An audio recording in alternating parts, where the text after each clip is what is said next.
Hello my little ungors and welcome to another Mordian Glory, the old world video.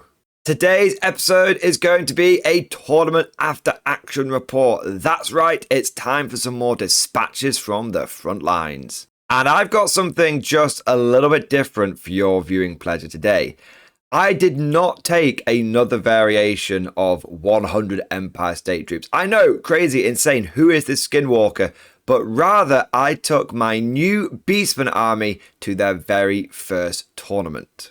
And let me just say, I think Beastmen might be one of my new favourite armies. And with that bold, controversial hot take made, let's praise the dark gods and charge right into today's episode. Good news, everyone!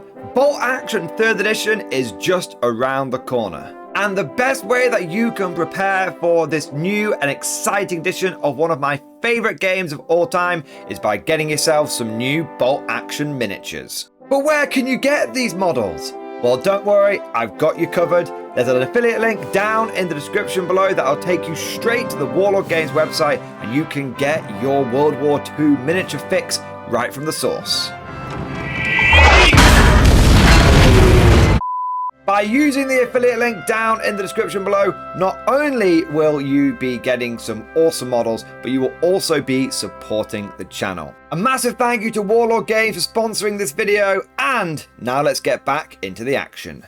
As is tradition, I want to start off by saying a few thank yous. Firstly, I want to say a thank you to Just Play Games, who were the hosts and tournament organisers for this event. I go to a lot of events at Just Play, and there's a very good reason for that. They run just classic quintessential RTT style tournaments, and they are a ton of fun. Whenever I want to go to a tournament and I want to go somewhere that I know is going to do a good job, I have a look at what Just Play is running that month. And they always have events every single month, from 40k to Horus Heresy and now to the Old World. So I want to say a massive thank you to them for embracing Old World, running events for it, and for doing a good job at it as well. And of course, I also want to say a big thank you to my opponents. Tabletop gaming is very much a social experience, and a huge part of whether you have a good time or a bad time comes down to the person on the other side of the table. And every single one of my opponents was fantastic,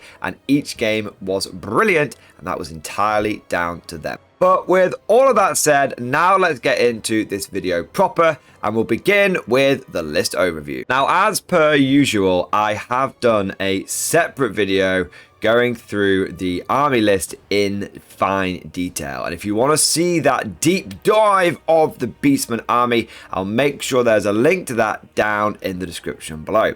But for now, let's have a quick rundown of what was in my army list. Beginning at the top of the Herdstone, we have got a Great Bray Shaman. He is a level 4 wizard, and he has the Hag Tree Fetish and the Ruby Ring of Ruin. And I went for the Law of Elementalism.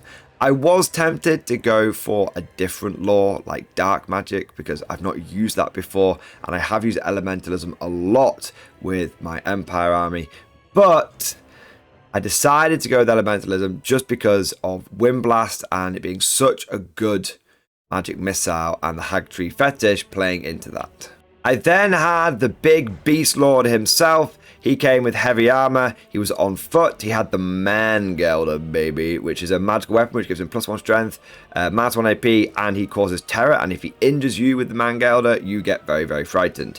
He also had Pelt of the Dark Young, giving him an extra pip of armor, and also magic resistance 2 to him and his unit, and I spent all of my mutation points on Slugskin, because of course I did, because Slugskin is utterly broken and overpowered. Finally, I had a Wargore. He was equipped with a great weapon. He was a battle standard bearer with the vitriolic totem, so he gets lots of poisoned attacks, and so does his unit.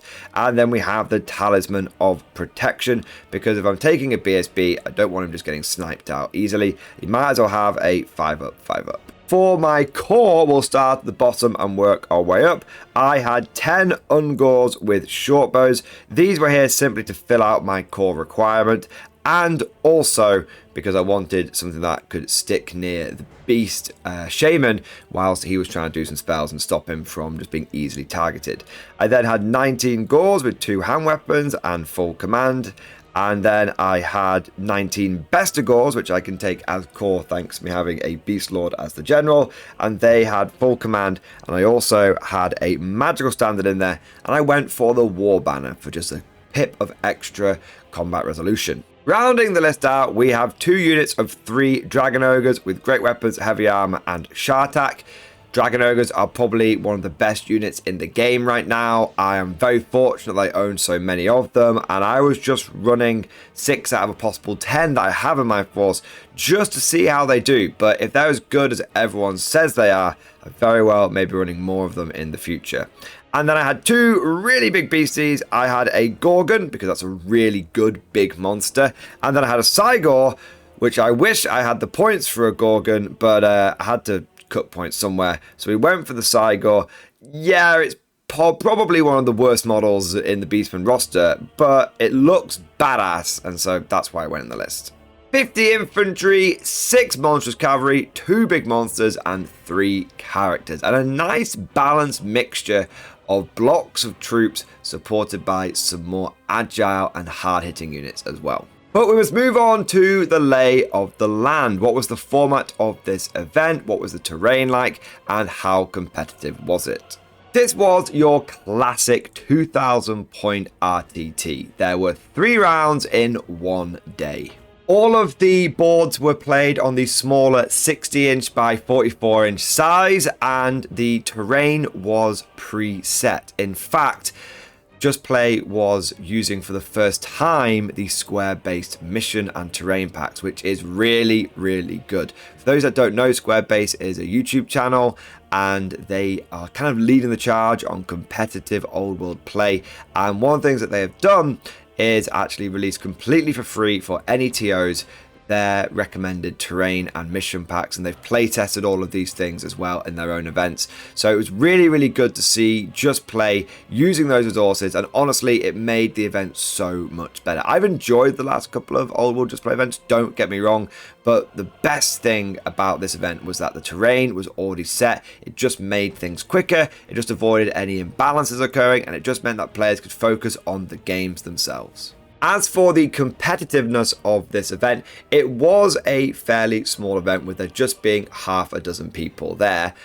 But the standard of play was actually really good. Everyone at that tournament had already been to at least one other old world tournament, and all of them were pretty experienced. There was no one turning up with, apart from myself, an army they'd never used before, or who had never been to an old world tournament before, who hadn't played any old world games. So whilst it was a small event, it was actually pretty concentrated. And I would say that this was a solid competitive event. It wasn't a total Shark Tank, and you rarely find that old world events are total Shark Tanks unless you're at the top tables, because most people are playing this game for fun. They're playing it to avoid things like the cutthroat nature of like competitive Warhammer 40k, for example.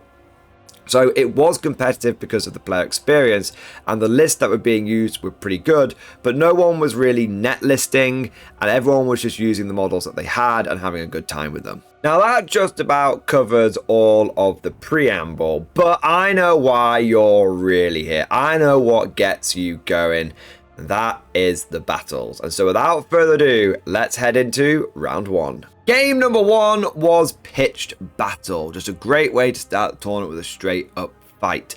And I was playing against Sam, aka That Rat Bastard. Now, before you think I'm suddenly being really mean to Sam for no reason, that's actually his online name, and he is part of the Mordian Glory community. He's a channel member, he joins the live streams, and he is also part of the Discord. So it was a great chance to play against someone from the community. It was awesome to play against Skaven as well. Now, Sam and I actually had a really good game, and we've seen each other at some other tournaments, and we're actually going to be doing a battle report soon as well. So watch this space and you should see my empire taking on the legendary Ratmen soon on the channel. But focusing back on the game, like I said, it was pitch battle and Sam was using his ratty boys. In his list, he had a Grey Seer level 4 on Screaming Bell, and he also had the Lore Familiar and he was using Dark Magic. We then had a Skaven Warlord who had heavy armor, shield and the Fellblade, and another Skaven Chieftain who had heavy armor, shield and the Battle Standard Bearer, and he was using the Banner of Verminous Scurrying, which I believe gives them Swift Stride. The last character was a Warlock Engineer and he had the Ruby Ring of Ruin. And I just want to say I love that Sam had gone the extra mile and had named all of his characters. So the Grey Seer was the Terror of Costello for Maggio, the Doom of Carrick Alakin, the Maker of Chains, Grey Seer Witherbane, and then the Warlord was Creek Stormflare, the Chieftain was Splitch Throat Ripper, and the Warlock Engineer was Screech Charmaid. Just love it when you encounter someone who's gone the extra mile on their army and just added those characters. It takes the immersion to that next level. In the core selection, Sam had taken a big unit of 38 clan rats. These had hand weapons, light armor and shield, and full command. And they also had a rattling gun attendant. And then we had another 28 clan rats that were equipped exactly the same way with a rattling gun. There were 3 rat swarms and 2 units of 10 giant rats. This is my first time encountering the giant rats and they were really, really cool. In the special selection, there were just 10 gutter runners with 2 hand weapons and throwing weapons, and they all had poisoned attacks. And then for the rare choices, there was Sigmar Heldencheddar, the Hellpit Abomination, and the Land Cruiser P1000 Ratter, aka the Doom Wheel. That just about covers the list. Let's crack on with deployment. Over on the left hand side, I had a unit of Dragon Ogres. I also then had my Bestigors with my big Beast Lord, and I had my Ungors with the Shaman. In the middle, I had my unit of regular Gors with the BSB and the Cygor, and then over on the right hand flank, I had the Gorgon, although it was in a position where it was going to move more towards the mid, and I also had on the right flank proper the second unit of Dragon Ogres. As for the Skaven, on the left flank, they had the Hellpit Abomination, a unit of Giant Rats, and the Rat Swarms. In the mid, they had both units of Clan Rats with the Rattling Guns and the Screaming Bell. And then towards the right-hand flank, they had another unit of Giant Rats, and they also had the Doom Wheel. And scuttling forward a bit with some Vanguard shenanigans, we had the Gutter Runners. With all of our units deployed, we rolled to see who goes first, and the Beastmen seized the initiative. I like to think that the Skaven were just on holiday. They just come up to the surface world to get some fresh air. They'd gone into the forest. The Grey Seer was like, isn't it lovely? All of this nature around us. Oh my God, what's that coming out of the woods? And the Beastmen launch an ambush onto them. And springing into action, I start off my turn with the Dragon Ogres on the right flank going into the Gutter Runners. Now, this is where I learned that Gutter Runners had poison attacks and that having a 3-up save is all well and good unless you don't make it. And it also doesn't help when you end up playing the entire tournament as if Dragon Ogres only had 3 wounds. Turns out Dragon Ogres got 4 wounds. Didn't find that out until after the tournament. So as a result, due to the stand and shoot and then the combat attacks of the Dragon Ogres, I do actually end up losing one of those in that combat over there. But I do end up smashing a whole bunch of the Gutter Runners and forcing them back. So that all sort of took place over on the right flank. Elsewhere, everything sort of just moved forward. My Bestigors marched on top of the hill. They planted their war banner. They were like, "Come at me, you ratty boys!" Skaven might come at you, but they are pretty cowardly, so we'd have to wait and find out. I then moved my unit of Gors into the forest, and I was kind of happy to stay in the forest to get the benefit of cover from the Rattling Guns. That'd be harder to hit. And also, because I've got moved through cover, it doesn't really matter if I'm in there. I'm happy. That was all of the other movement. The only shooting that took place was the Cygor yeeted a big boulder at the unit of clan rats right in front of him, completely scattered 10 inches, and ended up landing on a Warlock Engineer and on a Rattling gun. The Warlock Engineer, I can't remember if he wasn't able to do a lookout sir test or if he failed it, but the Warlock Engineer ended up getting hit directly by the big boulder and getting completely splattered, and then the Rattling gun also ended up dying. I got the 4+ to hit, and then I was able to get the multiple damage to kill that thing. So yeah, the Cygor ended up being actually a really good unit this game, because turn 1 it took out 2 of the biggest threats to my army, the Ruby Ring of Ruin and the Rattling guns, which are going to chew through my armor save 0 guys like no tomorrow. Reacting with rat-like reflexes, we go into Skaven turn 1, and they are aggressive. They push forward with the rat swarms and the giant rats over on the left flank, move blocking my Bestigors and my Dragon Ogres. I'm going to have to start chewing through chaff, and if I do so, I might be in a bad position for some Skaven counterattacks from Help Abominations and Clan Rats. Speaking of Clan Rats, all of them, the whole swarm starts moving forward into the mid, getting themselves into a good position, and the Rattling gun, the surviving one, starts laying down some covering fire into my Bestigors. Elsewhere on the right flank, we have got the other unit of giant rats, which moves forward, forcing my Gorgon to have to charge them next turn because it's got frenzy. And then we had the gutter runners, who had fallen back in good order from the Dragon Ogres, who had actually failed to catch them. And it was at this point where the gutter runners actually managed to kill that wounded Dragon Ogre. They'd done 2 wounds to him in my turn, and then they finished him off in their turn with all of their daggers and their attacks. To be clear, I should have said it's their throwing daggers and their shurikens which were able to finish off the Dragon Ogre. They weren't doing it in close combat. In fact, there was no close combat from the Skaven this turn. It was just a bit of shooting. One other correction I need to make from my turn is my Bestigors actually hadn't marched on that hill. They had received travel mystical pathways and other ramparts. It's thanks to that 5 ward save that when the Rattling gun opened up on them, they were actually able to weather the storm quite well, and they only ended up losing 2 of the best gores. With a rapid round 1, we move into Beastmen turn 2. My Dragon Ogres charge into the rat swarms that are blocking them up on the left, and my Bestigors charge into the giant rats that are also blocking them up. My thinking is that I will just burn through all of those units and then hopefully test to restrain with the Bestigors so that I can turn and face the clan rats. I don't want to expose my flank to them. I move my Gors forward. Now, my Gors will be in easy charge range of the Skaven if they do go for that charge, but Skaven versus Beastmen?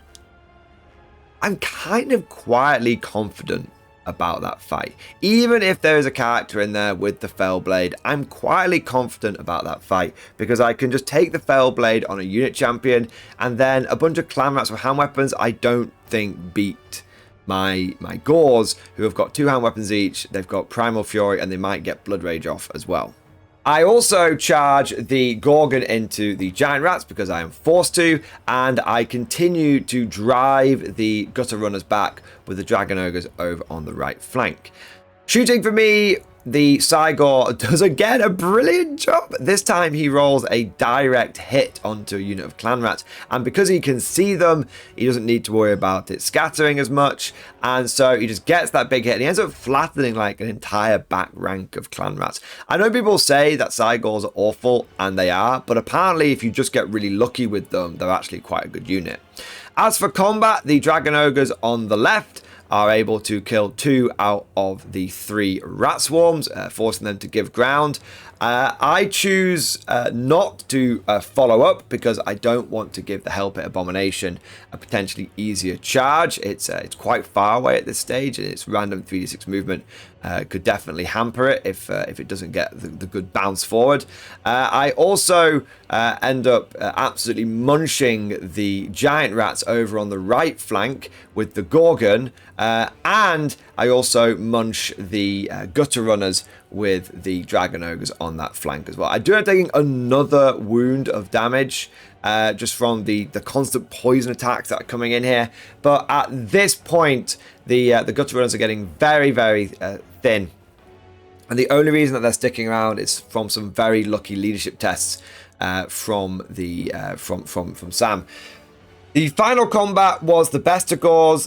Going back over to the left flank was the Bestigors versus the Giant Rats. I kill all but 2 of them. Just the Herder and 1 Giant Rat survives. They break and flee. I do pass my test to restrain, and I reform, ready to receive the charge of the Clan Rats. So it's all going to plan with the Beastmen at the moment. We're chewing through all of the chaff. We are putting a lot of pressure on both flanks, and we have survived the initial Skaven chaff wave. But now it was time for the Greyseer to unleash his cunning and dastardly plan, one so complex that only an intellect of his magnitude could possibly understand it. Casting Death Frenzy onto a unit of Clan Rats led by the Lord with Fellblade, the Skaven go charging into the Bestigors, storming in, ready to drive them from the hill and claim the high ground in the name of the Horned Rat. Now, this was really the big play of Skaven turn 2. If they're able to pull this off and do sufficient damage to the Bestigors, then it would mean that they would be driven back and that they would it would really break the heart of the Beastmen army. Unfortunately, these are Skaven, and I have been in a situation many times. Core infantry going up against something like Bestigors is a difficult fight no matter what. Even with Death Frenzy, when you're getting extra attacks and hatred, it's not a guaranteed thing. And then you have Slugskin. And frankly, Slugskin is completely broken. For those who don't know what it is a chaos mutation for the Beastmen, which means that the character and any unit they join gets -1 to hit in combat. Now that means that all of these Clan Rats, even though they've got 2 attacks and hatred, are hitting on 5s. And then they're only like strength 3, so they're wounding on 5s. And I've got a 5-up save. So it's just not great. And after all of the little rats had attacked, I'd lost a couple of Bestigors. One of which I'd lost 1 to all the Clan Rats, and then I lost my unit champion, who had ended up getting into a challenge with the Lord with the Fellblade. And worst comes to worst when the Bestigors just activate their Stubborn, because we do lose the combat. We don't lose it by much, but I'm like, you know what? I've paid for Stubborn. I might as well use it. I activate my Stubborn, and I end up falling back in good order. I don't fall back very far at all. The Skaven end up having to follow up because they've got Frenzy, and they follow up into the Ungors, and also the Ungors are sort of just blocking the way. So they end up following up, making accidental contact with them. And the big problem now is it means that when it comes over to my turn, the Bestigors and the regular Gors can now charge back into that Skaven blob. And that's exactly what I do on my turn 3. And to really rub salt into the wound, the Gors end up getting their blood frenzy off. So they are getting 3 attacks each with like hatred. And we just chew through that entire big block of rats. They flee, and even with Swift Stride and everything, it's not a particularly high flee roll. And we're able to cut them down. And so combining that with the fact that I ended up finishing off the Giant Rats on both flanks, and the Gutter Runners on both flanks, and the Doom Wheel in my turn 3, and really going into Skaven turn 3, the only thing that they had left was 1 unit of rats and the Greyseer on the bell. And the Hellpit Abomination, which was struggling to do well with its random movement. So that turn 2 charge from the Skaven, what really should have swung the game back in their favour, Thanks to just Slugskin, I would say. Just thanks to Slugskin, it completely fell apart. And in the end, it meant that they rushed headlong into their own grave. Of course, Sam and I played out the remaining turns, and by the time all was said and done, the only thing that was left on the battlefield for the Skaven was the Grey Seer, and the Beastmen ended up getting a major victory. And it just goes to show in Old World how sometimes, you know, going for that charge is not always like the right choice. It might be the right choice in many ways in many situations, but sometimes if the enemy's just got some trick up their sleeve, something, it can mean that those combats really struggle. And I think what also was really interesting for me in this game is facing down clan rats was kind of like being on the other side of the aisle. As someone who uses a lot of, you know, clan rat like infantry, like state troops, I've learned the hard way that you almost never want to charge with them. And so this was a really difficult matchup for the Skaven. Skaven aren't a good army in general. They're pretty weak.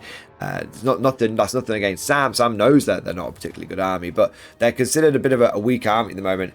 And I think the big problem is that they kind of lack that offensive punch. You want to take lots of clan rats because that feels right, but at the end of the day, they can't fight the way out of a wet paper bag.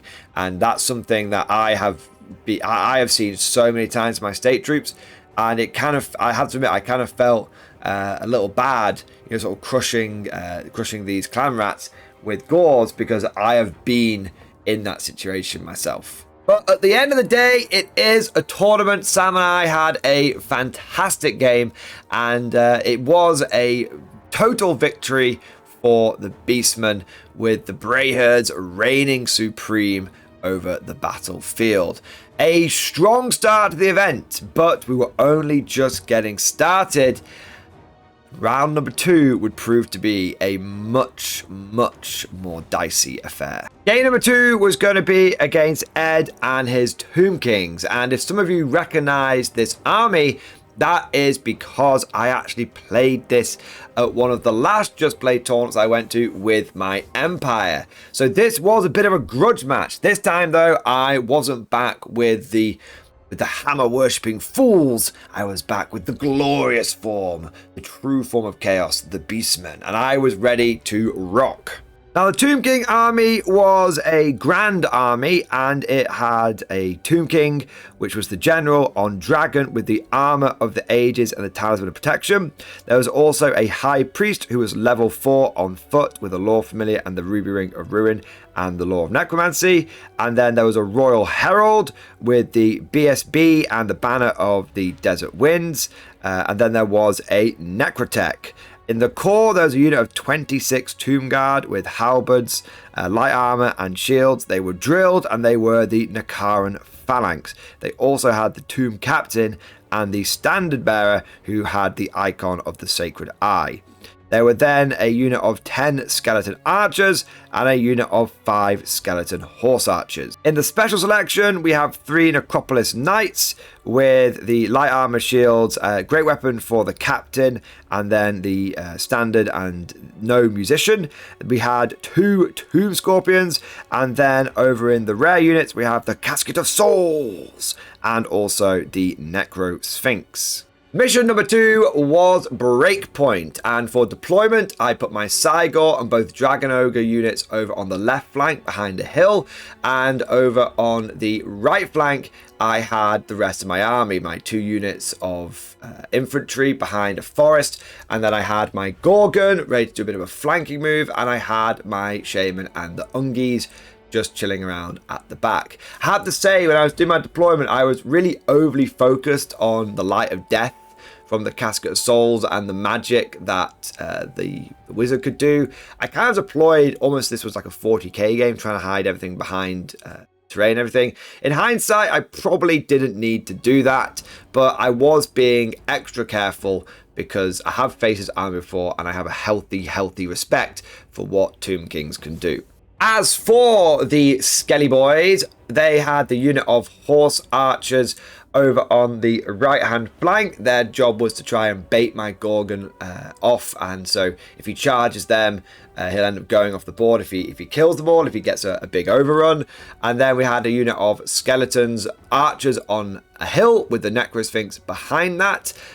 In the center, we had the Necropolis Knights, one of the Tomb Scorpions, and the Tomb Guard. I want to call them Grave Guard, but no, they are Tomb Guard. And behind the center, we had the Big Ash Dragon, the Mage, and also the Casket of Souls. With all of the forces down, we then roll off the first turn. Now, I thought that I'd actually got first turn in this game, but looking back at the pictures, it is abundantly clear that I did not get first turn. So that's just my Ogre Brain memory playing tricks on me. Turns out that it was I, regular Mordian Glory, who managed to wrestle control back from Skinwalker Mordian for a game, and I ended up going second this time. Now, the Tomb Kings moved forward with their horse archers as they had planned to over on that right flank, trying to bait the Gorgon. It has to charge them, it's got frenzy. They then moved forward with everything else. The Tomb Guard taking that central position with the Knights anchoring the flank, the Necrosphinx hanging around behind them, and then the Tomb Scorpion sort of scuttling through into the forest. The Bone Dragon decided to stay behind the forest because, after all, it can fly over, no problemo. In terms of damage that was done, the Skelly Archers were able to launch a volley into the Bestigors, and they killed one. And the level 4 Mage ended up putting a vortex of Screw Your Leadership, I can never remember what it's called, I think it's Spiritual Vortex, down so that it would be affecting all those infantry if I moved too far forward. And then he scuttled back. I think he tried to do a Ruby Ring of Ruin, but he got it off on a very low value, and then my Fated Spell was able to stop it.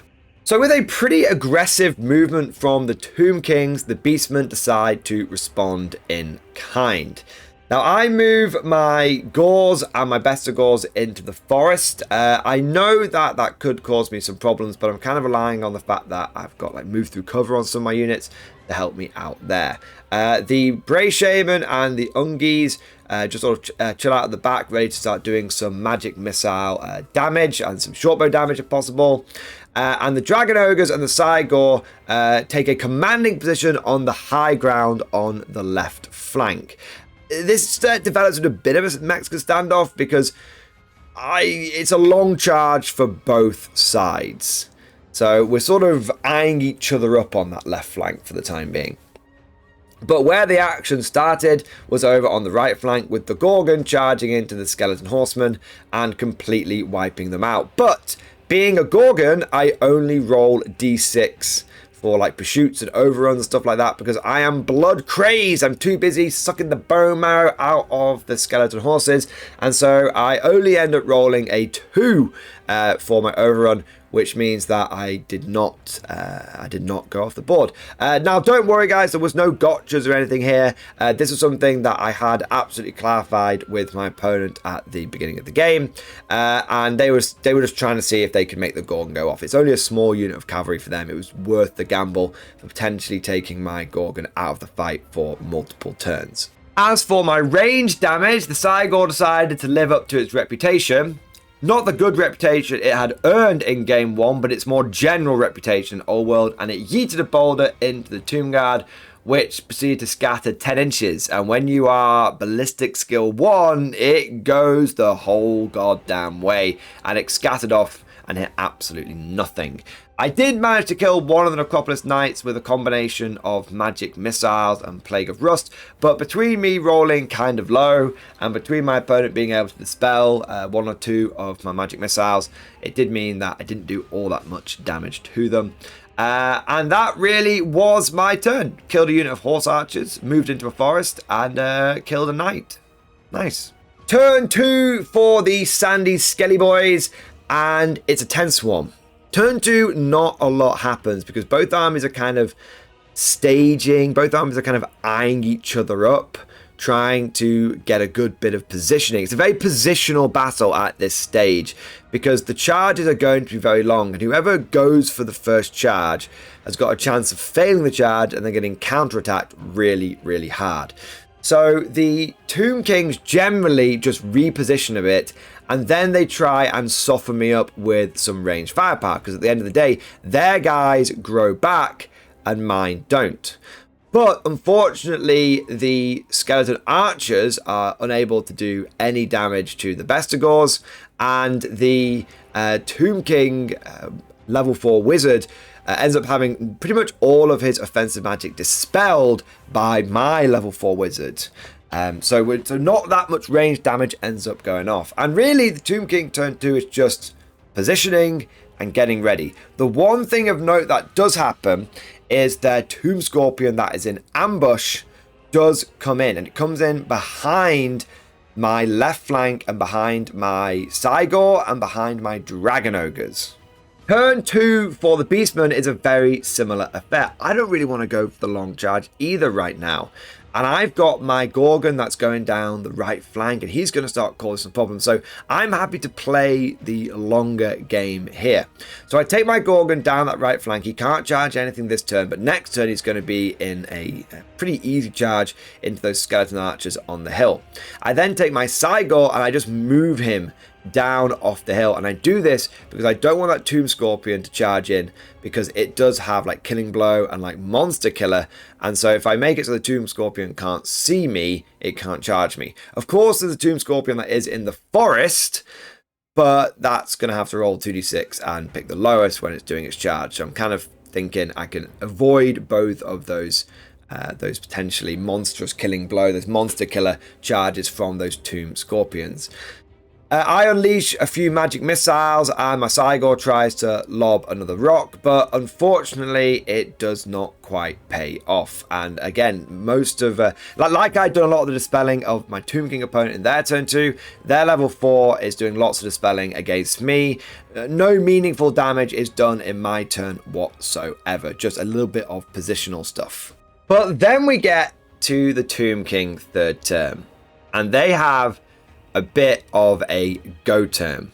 They start off by making the charge from the Tomb Scorpion into the back of one of my Dragon Ogre units. Now, I'm not too worried about this. My Dragon Ogres have got great weapons, and the Tomb Scorpion's only got 4 attacks. So even if it does manage to get like a Killing Blow off, I'm pretty certain I can turn around and splat it. But then my opponent charges his dragon into the same unit of Dragon Ogres. I'm like, there's no way he's going to make that charge. He's in a forest, and he's going from a very long way away. But my opponent had managed to get my Will Be Done off on his dragon, and he had managed to give it +3 movement, and then he just proceeded to roll double 6 on his charge. So double 6, picking the lowest, is still a 6. Plus like a 12-inch charge and all sorts of other stuff. And the dragon just comes flying in to the front of one of my 3-man Dragon Ogre units, and I'm thinking, okay, this is pretty bad. I was not expecting the Dragon Ogre sandwich to happen, but maybe I'll still be able to hold. I mean, Dragon Ogres are pretty tough at the end of the day, even if I am personally running them at 3 wounds this entire tournament when they've got 4, but they are pretty tough. It's gone from I'm confident to I'm really not so confident, but hey, there's a chance I'll be able to hold them up. Elsewhere, my opponent doesn't really do anything apart from a bit of magic missiles and vortex and stuff, most of which end up getting dispelled or don't do any really meaningful damage. So we go straight into that combat, and my opponent goes, I'm going to start the Tomb Scorpion, rolls attacks, he gets 4 hits. I'm like, okay, that's pretty good. Rolls his wounds and gets 666. Triple killing blow. Without even having to strike with the dragon, my opponent has just triple killing blowed an entire unit of Dragon Ogres. Oh no! Oh no! I'm like, right, that's not good. And then my opponent's like, don't you have to take a panic check on your Dragon Ogres on the other unit that's next? Then I'm like, I don't think so. I think maybe I'll roll it, and I roll it and I fail it, and I'm like, oh my god, okay, we've got to check this now. And so we check it. Unfortunately, we discovered Dragon Ogres are immune to psychology, so they don't have to take that panic check. But there was a moment there where I was like, okay, that is game, because I've just lost both units of Dragon Ogres. That's like 400 points, and my opponent just like completely collapsed that flank. But fortunately, my opponent didn't get both the Dragon Ogres, but he did completely munch one, and he has got really behind my lines, and that's a really, really difficult position because my Dragon Ogres and my Cygor are not in a position to countercharge either one of those units. So my opponent has broken through, and this is really bad for me because if I don't respond to this strongly enough, he's going to start working down my flank, earning loads of points, and maybe this is the beginning of the end and the beginning of the victory for the Tomb Kings. We go into Beastmen turn 3, and I say, screw it. I've got to go. I've got to have a go turn. If I pussy around anymore, I'm just going to let this game slip through my fingers. What worked so well game 1 was being really aggressive. What has been working in some of the other games I've been playing, like 40k, is being more aggressive, not being such a passive player. So I have a go turn. Now, I charge my Bestigors into the unit of Tomb Guard, and they make it. Now, they are rolling 2d6, picking the lowest, but I roll a 6 and a 5.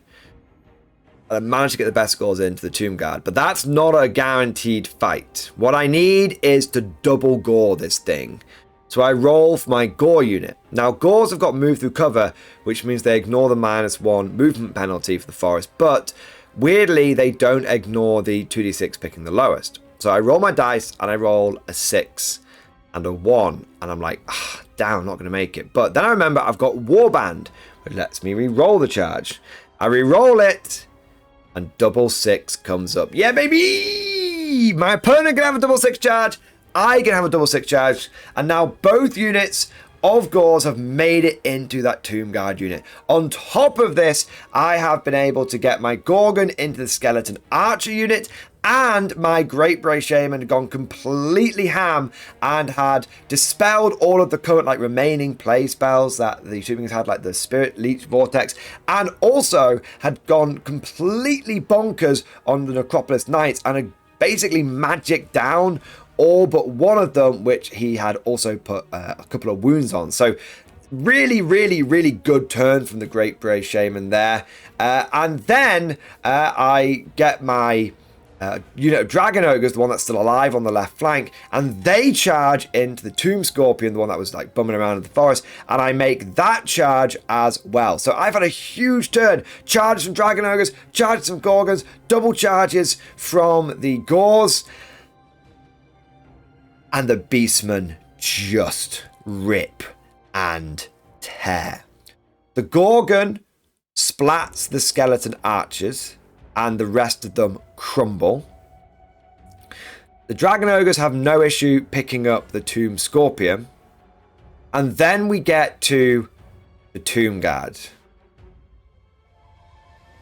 Now, these Tomb Guard have got a spell off from last turn, which was giving them like Hatred and +1 attack. I roll my Primal Fury test for my Gores, and I get a double 3. Which means that they are now blood crazed, giving them an extra attack, giving them frenzy and hatred. And they just go so hard. They go so hard, and they're able to, because they've made a long charge well, they're +1 strength. So they're able to cut down a lot of the front rank of the Tomb Guard unit. And then I go for my Bestigors, and I roll a double 1 on their Primal Fury check, which also gives them the Blood Frenzy, the Blood Craze rule, and they get Frenzy, they get Hatred, and the Tomb Guard unit just collapses. Utterly collapses. My Beast Lord cuts down loads by himself. The Wargore cuts a bunch down. The Bestigors, everything. They're just hacking and whacking and smacking. There are bits of dust and bone going everywhere. And between all of the attacks and the Tomb Guard basically doing no damage in return, I think they kill like 2 Gores. That's it with one of the characters that's in there. And thanks to the fact that I've got a battle standard in there, I've got close order from the Bestigors, I've got the War Banner in there, I've got multiple ranks, and all of my kills, no, the Tomb Kings roll their leadership test, they do not get a good result, and the entire Tomb Guard unit crumbles. Oh.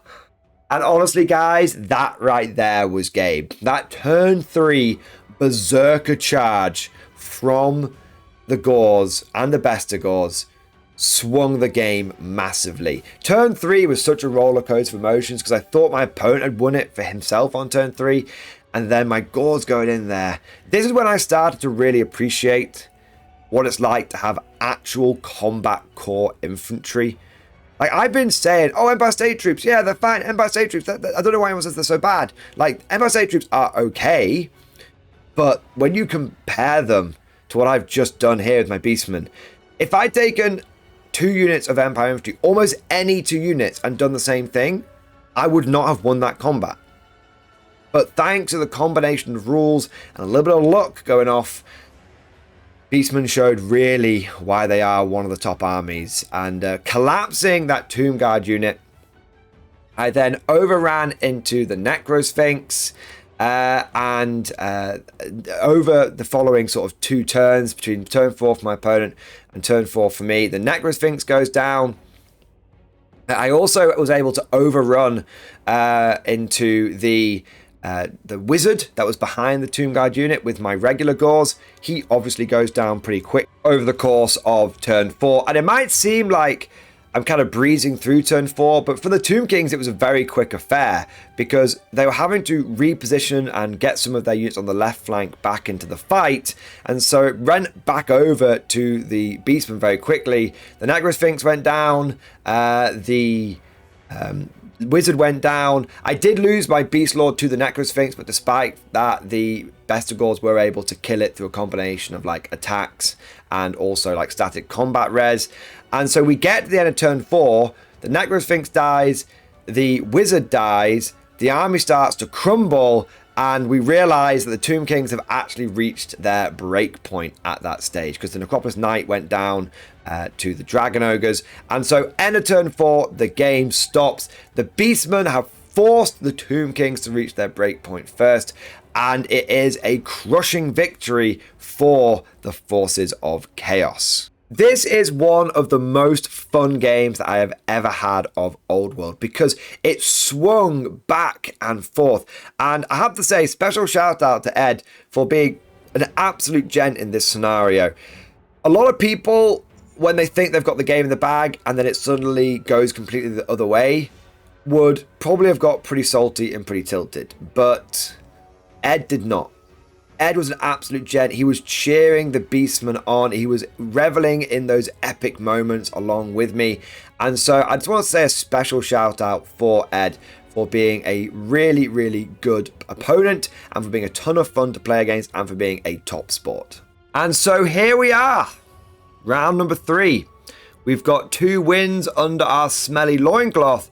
And if we're able to get a big enough win in this game, we very well may be in a position to podium, if not take the whole thing. So it is game on. Now, my round 3 opponent was a fantastic chap called Will, and he was running the ultimate Giga Chad of Bretonnian lists, the Errantry Crusade. Errantry Crusade is, in my opinion, the coolest way of running your Bretonnian army. It means that you don't need to take any peasants, and you also get some additional bonuses like +1 to your maximum charge and +1 to your charge. But it does also mean that your entire army is impetuous. So your guys are just ready for it. It definitely has a big disadvantage with that impetuousness, but being able to do longer charges is good. And at the end of the day, ABC for Bretonnians, always be charging. Now, in the Bretonnian list, there was a Duke on Hippogriff with the Heartwood Lance and Virtue of the Knightly Temper. There was a Baron on Hippogriff with the Crusader's Lance and Virtue of the Joust.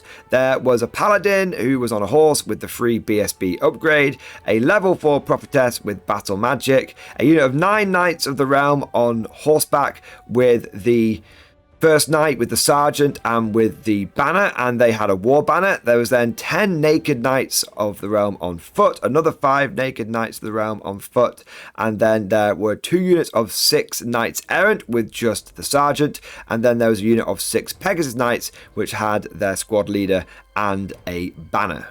The mission for round number 3 was meeting engagement. Now, personally, this is one of my least favorite missions in Old World and one that I'm not a big fan of being in tournaments. I have actually fed back to the TOs of Just Play if in the future they could consider not including this. But of course, if they do still include it, I will keep going to their tournaments. It's just a bit of constructive criticism that I've fed back to them. Now, the reason I don't like meeting engagement is twofold. Firstly, some units don't turn up. Each player rolls a dice for the units in their army, including characters, and on a roll of a 1, that unit doesn't turn up until turn 2. And when it turns up on turn 2, it can't charge. So for armies like Bretonnians, if you have a whole bunch of that doesn't turn up, that can be pretty devastating. But on the flip side, for armies like mine, it's really difficult to avoid getting charged by the Bretonnians because both armies start so close together. And compounding this, when you play it on a smaller board, like a 60 by 44, it is unbelievably easy to get pushed off the board due to the nature of the diagonal deployment, which forces you to end up deploying really close to each other, which means that often whoever goes first can get a whole bunch of turn 1 charges, and it's just devastating.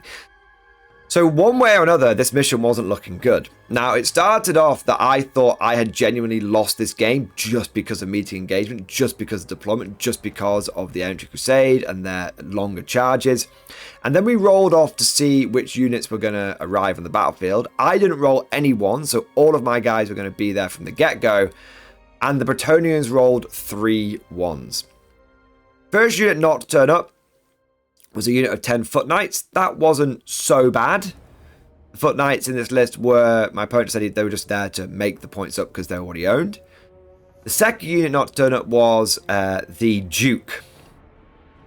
The kick-ass Duke, the main character of my opponent's army, with the virtue of the knightly temper. I mean, he's 432 points. He's like 20% of my opponent's army just didn't turn up. Wasn't going to turn up till turn 2, wasn't going to get into the fight till turn 3. And the last thing that didn't turn up, which was really the kicker, was the Prophetess. Prophetess not turning up meant that my opponent had no magical defense against my level 4 wizard, who is designed to kick the crap out of you with magic missiles. And bear in mind that all these Bretonnian guys have got like 1 wound each, except for the Pegasus, which have got like 2 wounds. It's just devastating. So at the beginning of this game, I thought I'd lost it. We rolled off to see who was going to turn up, and my opponent was like, I'm in deep trouble now. I think I've lost this game. And I was like, bro, I definitely think it's turned around. It's now the momentum is going to be with me. And he was like, yeah, this is really bad. So you can see how meeting engagement is a bit of a pisser of a mission.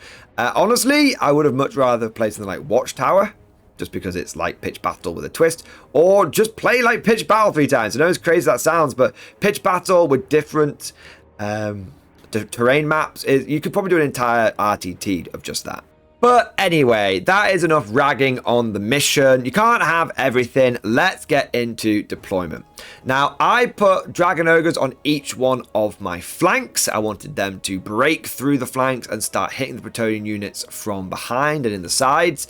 I then had in the center my big unit of Bestigors with the Slugskin character, and they were deployed in such a way where they were just in charge range of the Pegasus Knights and the Hippogriff, but not in charge range of the rest of the Bretonnian army, and they were over 6 inches away from the edge of the board, so that if I did get hit hard, I had my Stubborn, which would allow me to fall back in good order and not fall back off the board.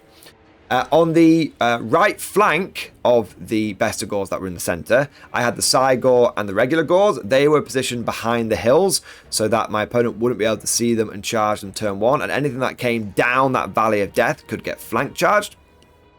And on the left of the Bestigors, I had the Gorgon, and the Ungors were also behind a hill doing exactly the same thing. So the plan was try and bait some impetuous units forward, countercharge them, and start working around the flanks of these units. As for my opponent's deployment, he had a unit of 5 Foot Knights on the right flank, a unit of Knights Errant on the left flank, and then in the sort of middle left, he had the unit of Knights of the Realm and another unit of Knights Errant, and then bang in the middle, he had his Baron on Hippogriff, and he had his unit of Pegasus Knights. With all of the units down, it was time to find out who was going to go first, and the Bretonnian player naturally kneeled and prayed to the lady, giving up first turn, but getting that sweet 5-up and 6-up ward save across the app. Turn 1 for the Beastmen was pretty straightforward. I didn't have any charges. I marched my Dragon Ogres up so they were right in the face of a unit of Knights Errant. I marched my Dragon Ogres up on the right flank, and so they're right in the face of the Foot Knights. I was pretty certain my Dragon Ogres could receive a charge from both of those units. I moved my Bray Shaman just around the side of the hill, so he would be able to unleash some magic missiles into one of the Knights Errant unit, the one that my Dragon Ogres are in front of. And then I just position my Gorgon and my Cygor and my Gors so that they are ready to slam into the flanks of anything that impetuously charges into the Bestigors in the center. For my shooting, I unleash a lot of magic missiles into the Knights Errant, although I do roll kind of crappily, and I should have completely wiped that unit out, but in the end, there are 2 of them left over. And they have been made much easier to handle. If those 2 Knights Errant fail the charge and go into the Dragon Ogres, they are going to have a very bad. With a fast and furious Beastman turn 1 over, we go over to the Bretonnians, and we have a whole bunch of impetuous checks to make. And they fail most of them. The Knights Errant on the left, the very badly injured ones that were facing down the Dragon Ogres, fail their impetuous check and go in. The Knights of the Realm on foot on the right flank also fail their impetuous check and go into those Dragon Ogres. And then the Pegasus Knights fail their impetuous check, and they actually make the super long maximum charge range that they need, and they get into the Bestigors.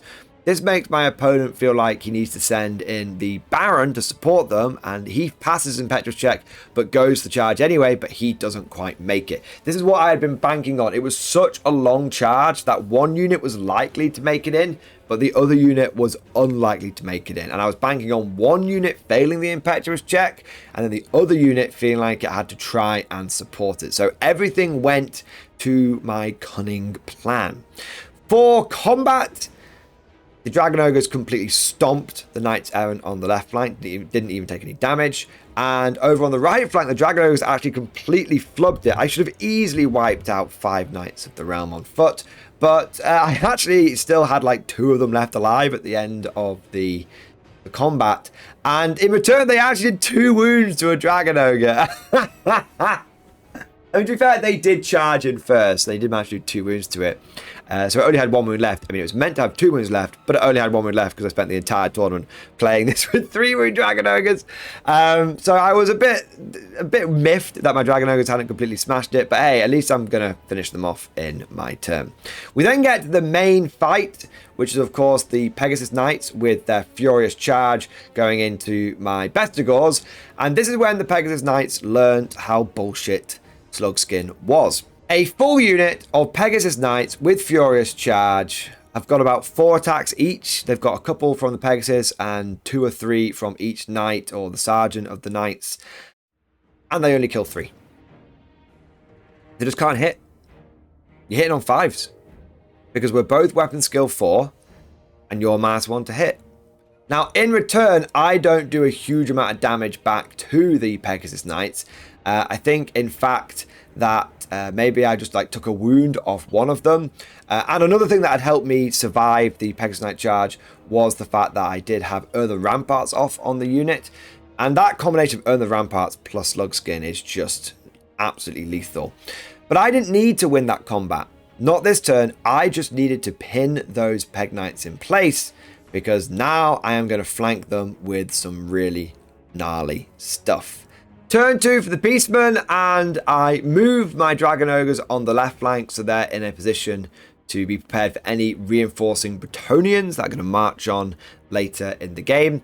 And I also march my Ungors. I do pass my march check, and I pass my march check on the Great Bray Shame as well. And I move them out of the way of the incoming giant giga brick of Knights of the Realm, who had come barreling over the hill but hadn't quite been able to obviously get the charge because they couldn't see me.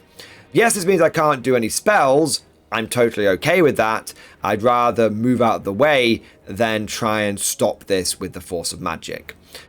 I then take my Gorgon and it charges into the Knights Errant. And due to the interesting way on how the Knight Lance ends up working, like what its frontage is, it turns out that I actually end up, even though it looks like I'm charging the flank, I actually end up going into the front of that unit. Speaking of charges, my Gors and my Cygor, yeah, that's right, the weapon skill to blind big cow thing, which is definitely not designed for close combat in any way, shape, or form, goes into the flank of the Pegasus Knights. And it is brutal. The Gors managed to get their Primal Fury off. The best of Gors get their Primal Fury off. I don't think I get any of the blood crazy stuff going off. But between all of those attacks, I am able to kill all but 2 of the Pegasus Knights, and they break and flee. So they will have a chance of rallying next turn, but they are not going to have the blessing of the lady anymore, and that is a unit that has been very much made combat ineffective. I also managed to kill 3 of the Knights Errant with my Gorgon. I do fine on my hits and on my wounds, but my opponent does really, really well with his blessing of the lady. In fact, my opponent's blessing of the lady is kind of hot this game. I think I probably should have done a lot more damage this turn, but he's just making loads of them 5-ups, and you know, screw me, right, for bringing a whole bunch of strength 5 attacks and whatnot.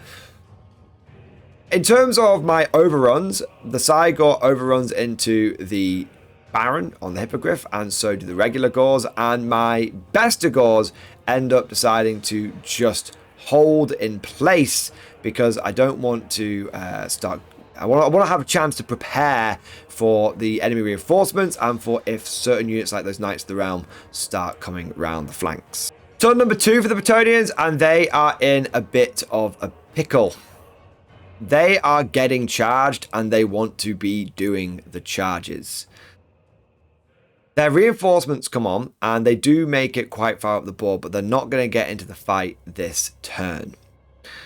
In fact, the Bretonnians aren't able to do any charges this turn, and when it comes over to combat, all that happens is the Gorgon finishes off the last of the Knights Errant, and the Cygor is able to put some damage into the Baron who's on the Hippogriff and drive him back a little bit. Now that Baron under any normal circumstances would completely flatten my Cygor, but he's not charged, so he's not getting any of the benefits of his lance or anything like that.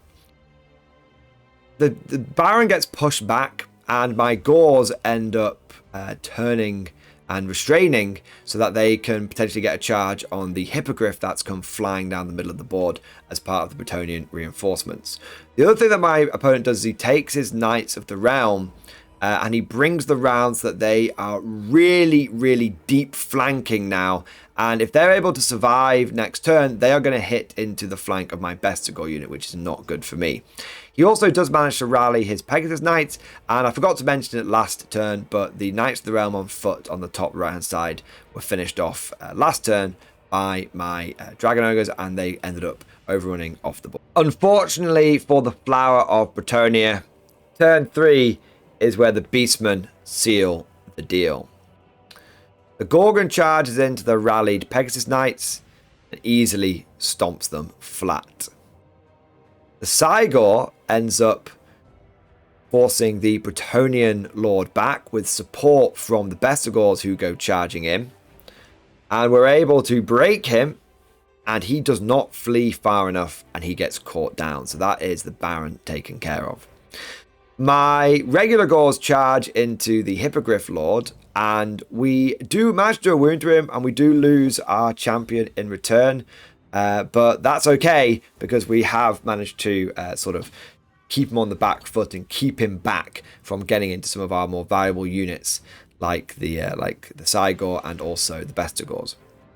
But the thing that really seals the game is goddamn Wind Blast. Goddamn Wind Blast. So my opponent's Knights of the Realm that I'd been doing that big flank end up within basically on the board edge. And my level 4 Brave Shaman just cast Wind Blast, force them to give ground, and they give ground off the board. And so we go into Bretonnian turn 3, and the everything that they started on the board with has been wiped out, and the only things that they've got left are what come in on reinforcements. And unfortunately, that is now facing down pretty much an unharmed Beastman army. Like, I've got a wounded Dragon Ogre, a few Bestigors lost, a few Gors lost, but that's about it. Now, turn 4 and 5 basically see the remnants of the Bretonnian army mopped up, although there is a really, really awesome heroic moment from the Duke on Hippogriff, and it really shows what this army could have done. So over the course of turn 4 and turn 5, the Duke on Hippogriff actually manages to completely wipe out my Gore unit and the BSB by basically just breaking them in combat, constantly charging them and running them down. And in the final turn, he's also able to get a charge onto the Cygor, and he is able to kill that as well. And so I think he might even have a go at the Gorgon as well at some point. He just goes absolutely bonkers over turn 3 for Bretonnia, turn 4 for Bretonnia, turn 5 for Bretonnia. And so this one Duke on Hippogriff wipes out a unit of Gors and wipes out both of my big beasties just by constantly charging them, breaking them, running them down, charging them, flattening them. So it goes to show how powerful this list was. And if my opponent had started off with his entire army on the board, it would have been a very, very different game. But this is meeting engagement, and unfortunately, in this meeting engagement, the only survivor of the Bretonnian army was that Lord, and the rest of the army was destroyed, and it was a third major victory for the Beastmen Brayherds. And so once the dust had settled, the herd stone had been erected successfully over 3 battlefields, and the Beastmen went undefeated at their very first tournament. That is insane. I had never played a practice game with Beastmen. I pretty much played with the rulebook open in front of me the entire time, or should I say the Ravening Hordes book open in front of me the entire time. I still got a few things wrong, like playing Dragon Ogres underpowered, but it was so insane being able to use an army like Beastmen and really getting an insight on how they work. I have played into Beastmen with my Empire and my Dwarves, and it was really, really hard, and they beat me every single time. Being on the other side of the table, you really start to appreciate how powerful a faction they are.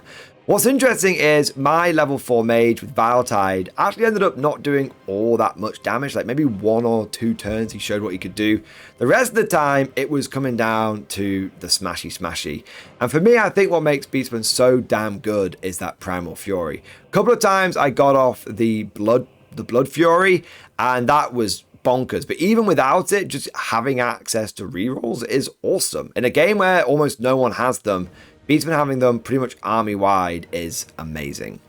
And so with all of the big victories that I was able to get in this tournament, I was actually able to get first place. So I won with Beastmen in the very first tournament that I took them to. Now, to be fair, this was only a small local RTT, but also, I don't think any of the opponents that I played against were bad opponents. Like I said, they were all experienced, they were all skilled. Every single one of these opponents went on to win at least one game at this tournament.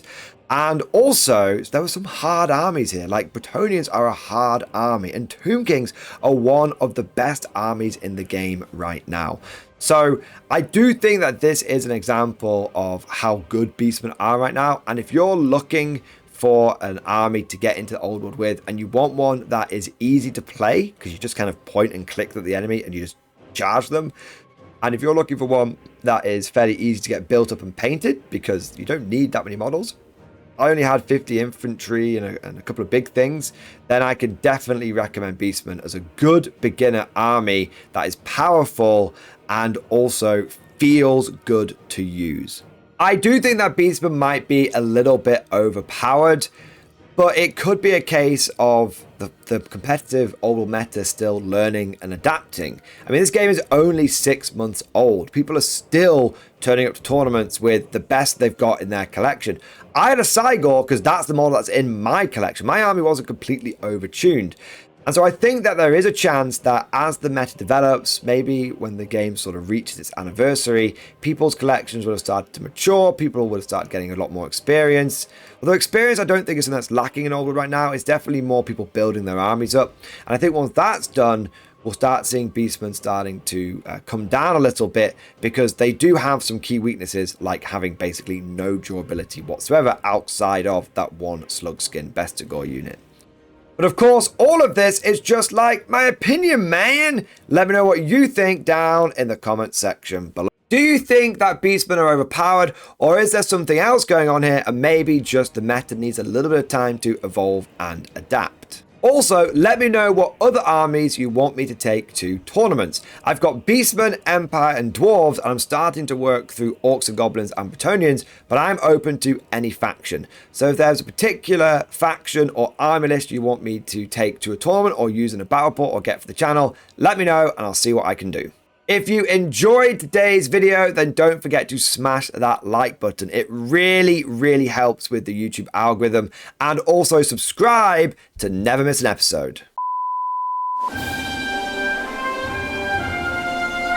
Would you like to know more?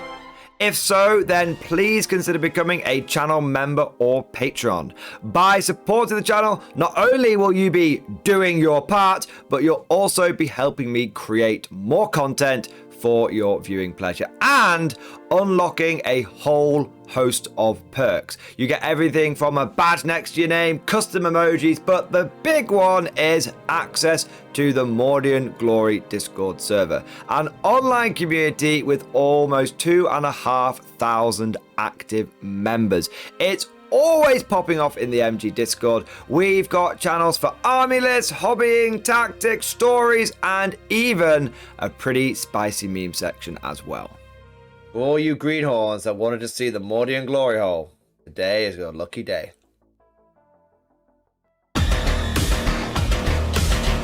And joking aside, I do want to say a massive thank you to all of the current channel members and patrons. You guys are amazing, truly the lifeblood of the channel. I could not do Mordian Glory full-time without the incredible and generous support of my members, so thank you guys so much.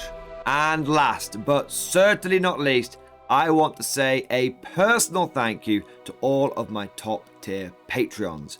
These are the War Masters, the people who have truly gone above and beyond the call of duty. So a heartfelt thank you to Alex Dengal, Bon Vert, Lord Pryor, Mark Panconi, RJ Scorpion, Swordfish Trombone, Try Again Bragg, John Stubbs, Nick Walsh, Diesel Fox, and August Barney. Seriously guys, thank you from the bottom of my heart. Your support is incredible and it makes a huge difference. Thank you so much. That's all for now. Hope you've all enjoyed today's video, and of course, as always, see you guys next time.